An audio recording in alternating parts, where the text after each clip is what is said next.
नमस्कार दोस्तों, आप हैं अपने ही गुड लिविंग चैनल पे। और भाई आज भी पूरी घटा छाई हुई है, लेकिन ये नहीं पता बरसेगी या नहीं, क्योंकि कल भी ऐसी घटा छाई हुई थी लेकिन कोई बरसात नहीं हुई। लेकिन घुटन को देख के लगता है, ह्यूमिडिटी को, कि शायद आज बरस जाए तो अच्छा ही है। बरस जाए तो कल भी पूरी वेट थी, लेकिन वो बादल हवा के साथ चले गए और इसी तरीके की हवा आज भी चल रही है। कभी ये बादलों को लेना जाए और बरसे ही ना। लेकिन दोस्तों, आज जो मैं आपको दिखाऊंगी वो है मेरी फूलों की घाटी।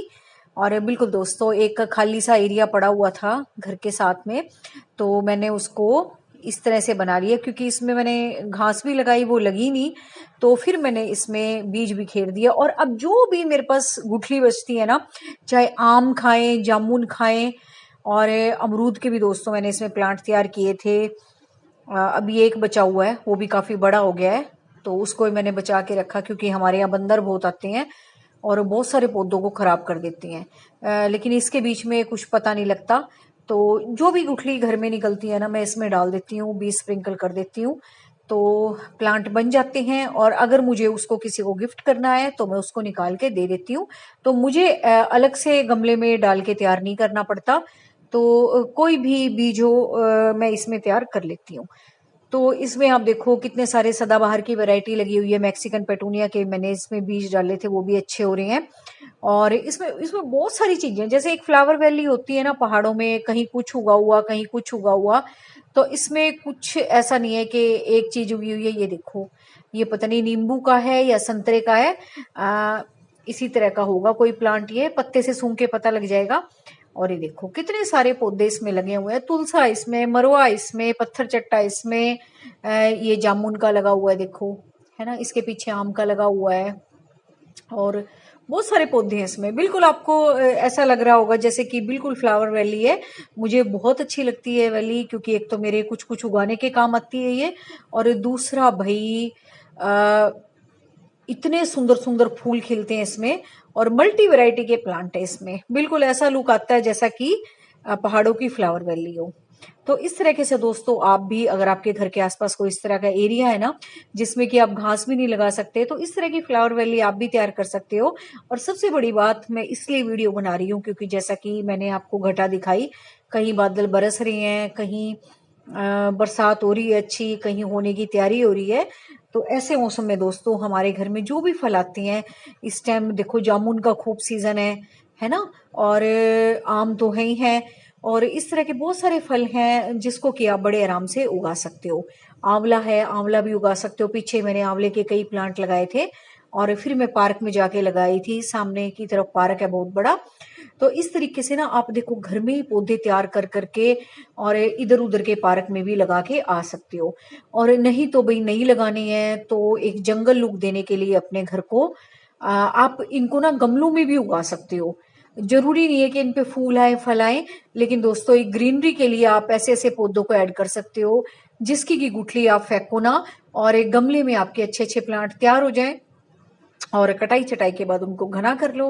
कितनी सेटिस्फेक्शन होती है अपने घर में जब फलों वाले प्लांट होते हैं। भले उन पे फल आए ना आए, लेकिन अपने आप से ये पता होता है कि इस तरह के फल वाले पौधे हमारे घर में हैं। और दोस्तों, ये जो बड़े वृक्ष बनते हैं ना पौधे, इनको आप गमलों में लगाते हो ना, तो एक बिल्कुल जंगल जैसा लुक आता है, और इनकी ब्यूटी भी बहुत अलग होती है। वो अलग बात है कि कई बार हम नहीं लगाते कि गमले में क्या उगेंगे, तो बड़े पेड़ हैं, लेकिन आप बड़े पेड़ों को गमले में उगा के देखो, इतना अच्छा लगेगा आपको। और दूसरा भाई, एक और मैं आपको बात बताती हूँ, क्योंकि कई बार ऐसा होता है ना, कोई पूजा पाठ का टाइम आता है आगे भी, जैसे सावन का महीना है, उसके बाद नवरात्रे वगैरह, ये वो जो भी मतलब चलता ही रहता है हिंदुस्तान में, तो कुछ ना कुछ त्योहारों का।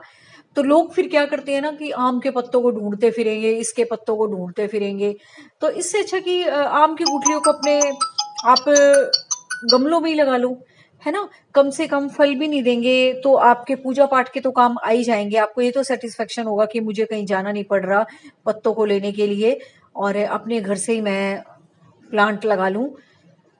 तो बस यही था। बस ये अपनी फ्लावर वैली में दिखा रही थी, घटा छाई हुई थी। अंदर मन नहीं लग रहा था, फिर मुझे लगा आपको ये दिखाऊं, तो आपको भी एक आइडिया मिल जाएगा इस तरह से फ्लावर वैली बनाने का, और अपना एक सेपरेट सा पोर्शन भी हो जाएगा। और जिसके पास भी इस तरह की जगह नहीं है, तो गमलों को तो मैं बता ही रही हूँ, गमले में उगा लिया करो, है ना, किसी भी चीज के बीज खाओ, बस उगा दो उसको, फिर देखो कुछ ना कुछ तो जरूर निकलेगा। चाहे आंवला खाओ, संतरा खाओ, अनार खाओ, इस तरह से नींबू के बीज होते हैं वो बिखेर दो, नींबू के छोटे छोटे प्लांट उग जाएंगे, है ना। तुलसा जी के बीज बिखेर दो। और ये देखो अश्वगंधा भी लगाया हुआ है मैंने। अश्वगंधा पे मैंने कल भी वीडियो बनाया था। अश्वगंधा बहुत अच्छा प्लांट है, किसी ने वो वीडियो नहीं देखा तो जरूर देख लेना। ये भी देखो दोस्तों, राई जामन है ये। और इसके भी मैंने बहुत सारे पौधे तैयार किए थे, मैंने गिफ्ट भी कर दिए। क्योंकि कई बार ऐसा होता है ना, किसी का कोई बर्थडे होता है, किसी का कुछ होता है, तो मेरी आदत होती है कि ऊट पटांग चीज देने से अच्छा है कि पौधा ही गिफ्ट कर दिया जाए, ताकि वो उसके साथ हमेशा रहे, उसके साथ प्लांट्स के साथ उसकी अटैचमेंट बढ़े उस बंदे की जिसको कि आप दे रहे हो।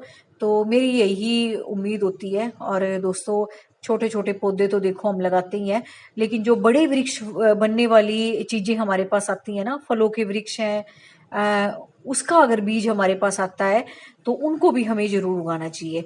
क्या पता हमें कहाँ कोई जगह मिल जाए, फिर हम अपने घर से निकाल के वहां भी लगा सकते हैं, है ना।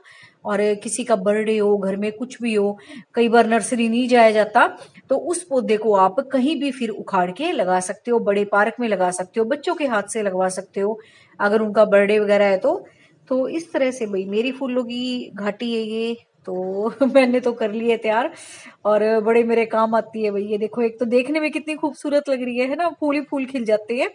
अभी तो थोड़े से बंद से हैं ये, लेकिन जैसे ही बरसात होगी ना, बरसात की वेट कर रहे हैं बेचारे, और फिर ये पूरे हरे भरे हो जाएंगे। तो बहुत सारे पौधे तैयार करती हूँ मैं इस फूलों की घाटी में, और जब थोड़े से ऐसे ऊपर से निकल आते हैं तब मुझे पता लगता है इस चीज का पौधा है ये।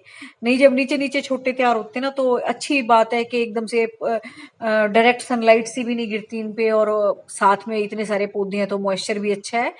तो इस तरह की जगह में अगर आप पौधे उगाते हो ना, तो बहुत जल्दी उगते हैं। अब ये निकलने के बाद ही मुझे पता लगा है किस किस चीज के बीज में बोती रहती हूँ। और जब वो थोड़ा सा ऊपर आता है ना प्लांट, तब पता लगता है, नहीं तो इन फूलों में छुप ही जाता है। तो ये देखो, है ना, कितनी अच्छी लग रही है ये घाटी, मुझे बहुत अच्छी लगती है ये। और सबसे बड़ी बात, मैंने खुद से तैयार की है तो और भी ज्यादा अच्छी लगती है। और तीसरी बड़ी बात, वही कोई भी बीज हो मैं इसमें बिखेर देती हूँ।